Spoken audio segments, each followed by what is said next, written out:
যৌথ অভিযান চালিয়ে চোলায় মদ ও মদ তৈরির উপকরণ নষ্ট করল প্রশাসন। গোপন সূত্রে খবর পেয়ে মেমারি 2 নম্বর ব্লকের অন্তর্গত বড়পলাশন 1 নম্বর অঞ্চলের মণ্ডল গ্রামে বিভিন্ন এলাকায় চোলায় মদ ও মদ তৈরির উপকরণ নষ্ট করে দিল প্রশাসনের পক্ষ থেকে।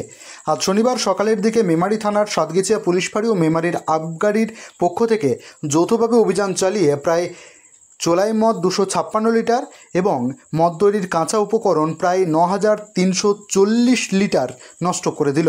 চোলাই মদ ও মদ তৈরির উপকরণ যার বাজার মূল্য প্রায় 22 লক্ষ টাকার মতো। এলাকার সাধারণ মানুষ এ বিষয়ে কোনো কথা বলতে চাননি, কিন্তু প্রশাসনের এরকম উদ্যোগে সাধুবাদ জানিয়েছেন। এই যৌথ অভিযানে উপস্থিত ছিলেন মেমারির আবগারি দপ্তরের থানার আধিকারিক মোজাম্মেল হক ও সাতগেছিয়া পুলিশ ফাঁড়ির আধিকারিক অনুপ দে সহ প্রশাসনের আধিকারিকরা। আবগারি দপ্তরের আধিকারিক কী বললেন তা আমরা শুনে নেব। মৃত্যুঞ্জয় যোশের রিপোর্ট, MBS নিউজ। স্যার, আজকে কোন জায়গায় রেডে এসেছিলেন? আমরা আজকে যৌথভাবে মেমারি থানার পুলিশ এবং আমার আবগারি দপ্তর মেমারি যৌথভাবে মণ্ডল গ্রাম এলাকায় মণ্ডল গ্রামের বিভিন্ন এলাকায় অভিযান চালিয়ে আমরা 256 লিটার মতো চোলাই মদ উদ্ধার করেছি এবং 9340 লিটার মতো ফার্মেন্টেড ওয়াশ আমরা নষ্ট করেছি।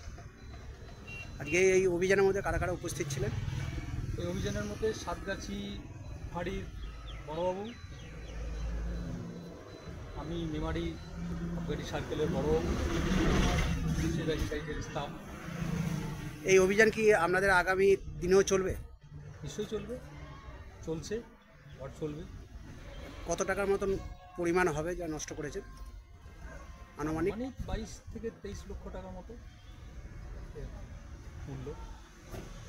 স্যার, আপনার নাম এবং পরিচয়? আমার নাম Mozammel Haque, officer in charge Memari excise circle, পূর্ব বর্ধমান। ধন্যবাদ স্যার।